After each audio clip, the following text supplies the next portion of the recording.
পশ্চিম বাংলাও ভাগ হয়ে যাবে। এই অবস্থা থাকলে শুধু জয় শ্রীরাম বললে হবে না, জয় ভবানীও বলতে হবে।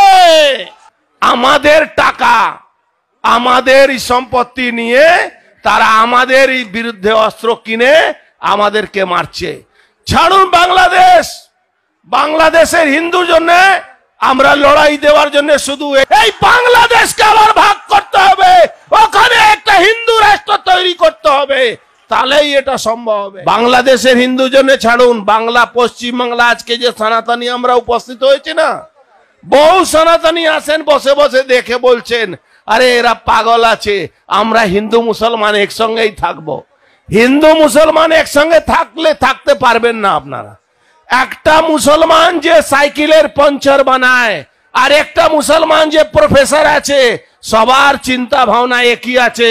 সবাই সুযোগ পেলে আপনার গলা কাটবে, আপনারা ওই ভাই ভাই করবেন।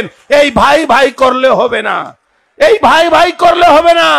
আপনাকে শপথ নিতে হবে, আপনাকে শপথ নিতে হবে কোন মুসলমানের সঙ্গে সম্পর্ক রাখবেন না, কোন মুসলমানের বিয়ে বাড়িতে যাবেন না, আর কাউকে বিয়ে বাড়িতে ডাকবেন না। তাহলে এই আসল সনাতনী ধর্মকে আপনারা পালন করবেন। কোন মুসলমান যদি মুরগি কাটে খাসি কাটে কিনবেন না। দেখুন আস্তে আস্তে আপনারা ওদের যে আসল শক্তি, যারা আজকে দেখুন বিনা পয়সায় তারা ব্যবসায় করছে, আপনার বাড়ি থেকে ওই কাছাড়া নিয়ে গিয়ে বিক্রি করে অস্ত্র কিনছে। আমাদের কি অবস্থা আছে? আরে মমতা ব্যানার্জি, আপনার লজ্জা হয় না? আপনার লজ্জা হয় না? কোন মুসলমান 25 জন যদি বসে আজকে ওখানে নামাজ পড়লে তার সম্পত্তি হয়ে যাবে, ওয়াকফ হয়ে যাবে? তাহলে রেড রোডকে দিয়ে দিন।